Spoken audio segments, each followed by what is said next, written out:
শুভ সকাল। কেমন আছো সবাই? আশা করি ভালো আছো এবং সুস্থ আছো। আর আমি আজকের ভিডিওটা ঠাকুরঘর থেকে শুরু করলাম। এই দেখতে পাচ্ছ বন্ধুরা, আমার পুজো হয়ে গেছে। কারণ আগের দিন যেহেতু উপোস ছিলাম, তা সকাল সকাল পুজোটা দিয়ে নিলাম। পুজোটা দিয়েই সকালটা শুরু করলাম আজকে। আর আগের দিন যেহেতু ভাত খাইনি, তাই ভাবলাম তাহলে পুজোটাই না সকাল সকাল আজকে দিয়ে নিয়ে তারপরে ঢুকবো রান্নাঘরে। তা এদিকে তো আমার পুজো কমপ্লিট হয়ে গেছে। আর সাথে থেকে বন্ধুরা, ভিডিওটা পুরো দেখো, স্কিপ করো না। ভালো লাগলে লাইক করো, কমেন্ট করো। তো বন্ধুরা, দেখতেই পাচ্ছ আমি চলে এসেছি রান্নাঘরে পুজো কমপ্লিট করে। আর এসেছি এখানে পান্তা ভাত খাওয়ার জন্য একটু বেসন বড়া করে নেবো পেঁয়াজ লঙ্কা দিয়ে। তাই এখানে আমি পেঁয়াজ লঙ্কাটা কেটে নিয়ে বেসনটা মেখে নিচ্ছি। আর তার সাথে করব বাদাম বাটা। আর এখানে যেহেতু আগের দিনের ভাত রয়েছে, ওরা খায়নি সব ভাত, সেই ভাতগুলোই জল দিয়ে ধুয়ে দিয়েছিলাম। তা আজকে এই যে এখন সকালবেলা হয়ে যাচ্ছে, সকালে আর আমার রান্না করতে লাগলো না। তা এখন এই যে বেসনের বড়াটা করে নিই, পেঁয়াজি বড়া, তারপরে যে বাদাম বেটে নেবো। আর এই বেসন বড়া দিয়ে আর বাদাম বাটা দিয়ে পান্তা ভাত খেতে খুব ভালো লাগে। আমাদের বাড়িতে সবাই খায়, সবাই বলতে মেয়ে খায় না, মেয়ে পান্তা ভাত খেতে চায় না, আমরা তিনজনই খাই। ভালো লাগে, মাঝে মধ্যে একটু একটু এরকম খাবার খেতে হয়। কারণ সব রকম খাওয়াটা অভ্যাস করাটা ভালো। যখন যেমন হয় ঠিক খেয়ে নেওয়া যায়। আর পান্তা ভাতটা আমাদের বাড়ি খায়, ওরা ছেলেও খায়, আর তোমাদের দাদাভাইও খায়। তাই যে আমার তো বড়া ভাজা হয়ে গেছে, বাদাম বাটা হয়ে গেছে, পেঁয়াজ কাঁচা লঙ্কা দিয়ে বাদাম বেটে নিয়েছি। আর এই যে কাঁচা পেঁয়াজ কাঁচা লঙ্কা পান্তা ভাত সাজিয়ে নিয়েছি। সকালের খাবার, একদম সিম্পল খাবার। পান্তা ভাত খাওয়া হলো, এবার গরম ভাতের জন্য রেডি করা হচ্ছে। আর এই যে এখানে মাছ নিয়ে এসছে আর মাংস নিয়ে এসছে, ইলিশ মাছ নিয়ে এসছে আর মাংস হবে। আর দুটোই রান্না করে ফেলবো আজকে, যেহেতু পরের দিন সোমবার, ও সোমবারে তো আঁশ কিছু ধরবো না। তা মাছ মাংস ধুয়ে নিয়ে চলে এসেছি। আর এখানে এখন আমি একটু সর্ষে কাঁচা লঙ্কা বেটে নেব। ইলিশ মাছটা সর্ষে বাটা করে নেবো কাঁচা, ওটা ভেজে করবো না, কাঁচা সর্ষে বাটা করবো।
তো বন্ধুরা, আমার ওদিকে মাছের সর্ষে বাটাটা হয়ে গেছে, এপাশে মাংসটা বসিয়ে দিলাম। আর তাদের ভাতটা তারপরে বসালাম, কারণ আগে ভাত বসানো হয়নি। মাছটা রান্না করে নিয়ে ওইদিকে ভাত বসিয়ে দিয়েছি, আর এদিকে মাংস রান্না করছি। আর মাংসটা করবো হচ্ছে পুরো কাঁচা লঙ্কা দিয়ে আজকে।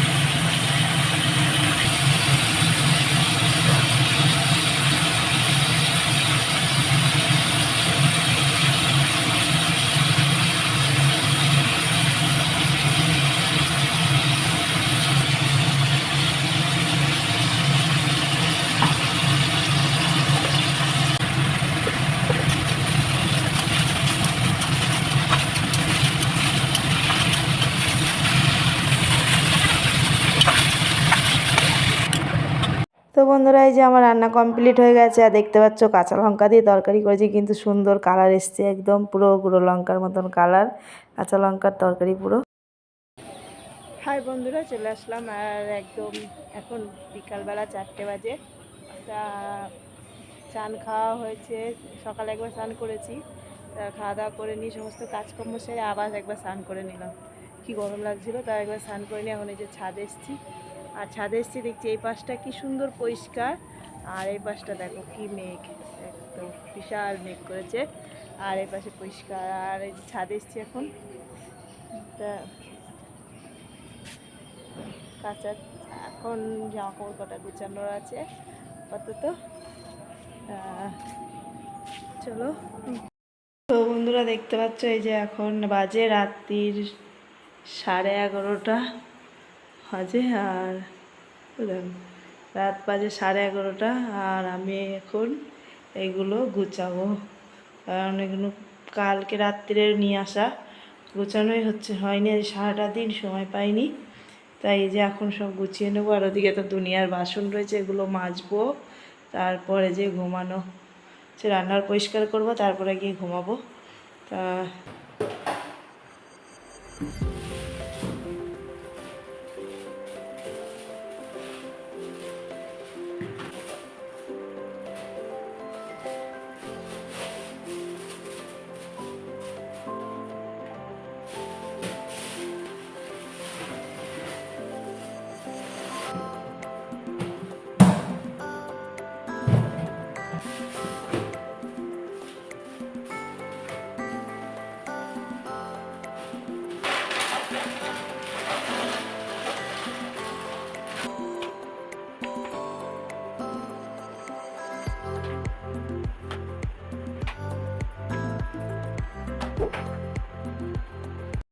এই দেখো বন্ধুরা, রান্নাঘর আমার পুরো পরিষ্কার করা হয়ে গেছে। আর বাসন টাসন মেজে পুরো পরিষ্কার করে নিয়েছি, ঘর একদম পুরো কী ছিল।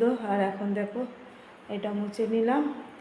আর চলো দেখাই কটা বাজে, 12টা 18, 19, 20 এরকম সামথিং এখন। তো বন্ধুরা এই যে এখন বাজে রাত 12:30 আর আমি এখনও জেগে রয়েছি, ঘুমাইনি, কারণ কাজ সারতে হলো। আর সেই ভোর 5টার থেকে রাত 12:30 পর্যন্ত মেশিন চলেই যাচ্ছে, মেশিন বন্ধ নেই। তা এখন যাই বিছনায়, আর আধ ঘন্টা পরে তো সোমবার পড়ে যাবে, পরের দিন হয়ে যাবে। তা ঘুমতে এখন আর আসছে না। ঘর রান্নাটা পুরো ক্লিয়ার করলাম, জিনিসগুলো ছিল বাজারগুলো তুললাম, অনেক কাজ ছিল, তোমাদের দেখালাম।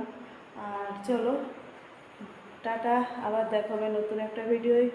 টাটা, সাথে থেকো বন্ধুরা। আর ওই দেখো 12:30 বাজে।